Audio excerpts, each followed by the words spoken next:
WTF is Bitcoin anyway?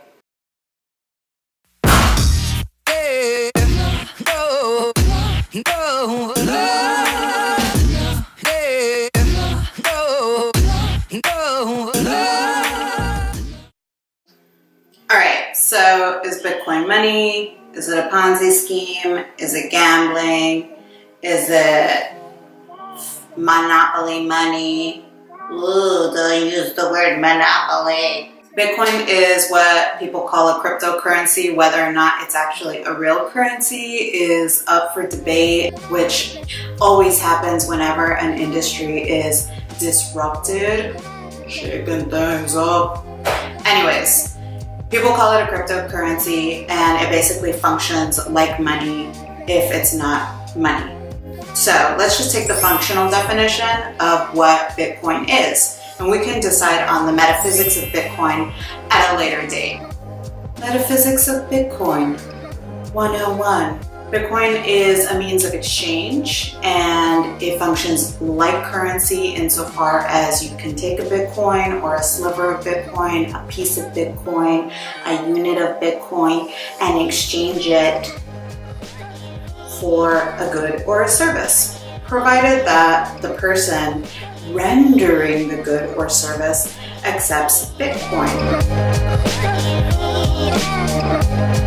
How much is Bitcoin worth? Well, as of this recording, it's probably worth $5,800, but I won't look it up. So basically what that means is that in order to get one Bitcoin, you need to turn over 5,800 or so of your US hard-earned dollar bills to get one Bitcoin. If you're going from the US to Europe and you need some euros, you're going to give them $1.20 and you'll get back €1. What does that mean? That means that the euro is stronger than the dollar because it is worth more than the dollar, and you know this because you have to give more dollars and you get back less of that currency, i.e. euro. In parallel, you have to give $58 or so $100 over to whoever is rendering you one Bitcoin. So which one is more valuable? You tell me. Is it a stock? Is it a security? Is it an asset? Or is it a currency?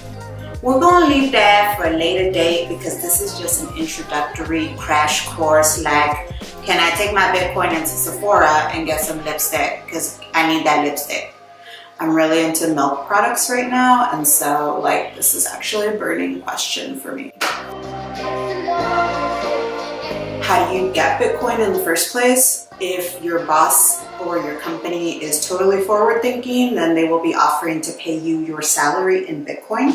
If they are not, because they're like 98% of the world, they are going to offer you fiat currency, which you will happily take to the bank and tuck it away in there. But you can earn Bitcoin, and some people like Andreas Antonopoulos do earn Bitcoin. Entire paychecks rendered over in Bitcoin. You can also quote unquote buy Bitcoin, and what that just means is that you're exchanging your fiat currency, whether it's the euro or the dollar or the bolivar. Good luck. I didn't mean that. I did. You change over your fiat currency, you exchange your fiat currency for Bitcoin cryptocurrency. In which case, to get one Bitcoin, you would have to hand over the aforementioned sum of money. Bitcoin is supposed to be super fast, frictionless. Why? It exists as digital currency. That means that there's no physical instantiation of it. There's no physical representation of it. I mean, for kicks, somebody made like a gold Bitcoin or something in Colorado, but really what Bitcoin is supposed to exist only in digital space.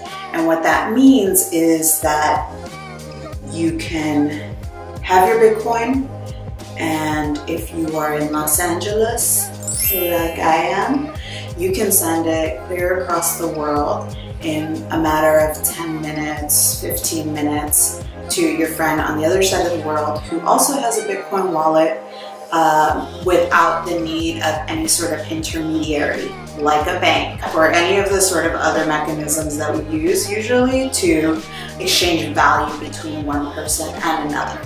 So what this means is that it's directly peer-to-peer, and insofar as it's directly person-to-person, it essentially cuts out the middleman.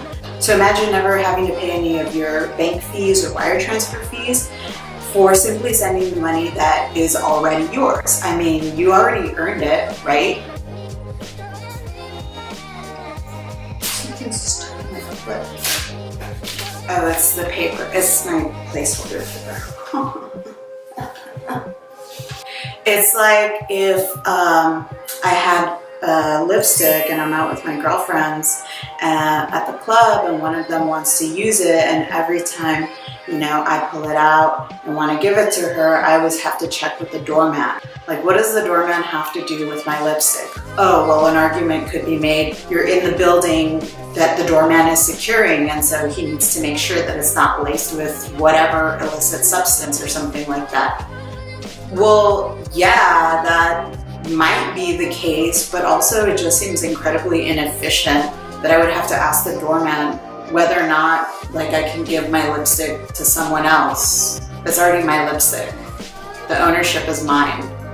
I should be able to give my lipstick to Sally if I want to give my lipstick to Sally without having to check in with Bob or whoever else is watching the door. So in this way, Bitcoin and other cryptocurrencies give the power of ownership and possession back to the person who owns or possesses the thing, in this case Bitcoin. In my analogous example, it was lipstick. And there the critical question is, why would I have to ask anybody whether or not I can do something with the lipstick that's already mine? So, Bitcoin's a currency, or at least functions like a currency. We'll decide on the metaphysics later. Bitcoin is person to person. That means that I can send it to whoever, exchange it with whomever, without having to check in with anybody else like a bank.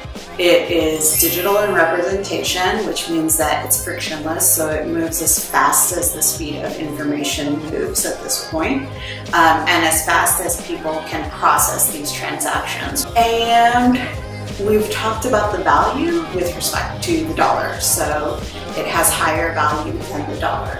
In later discussions, we'll talk about why that is and the journey of the value of Bitcoin. Do you think this is working? This is the only thing I'm using for sound.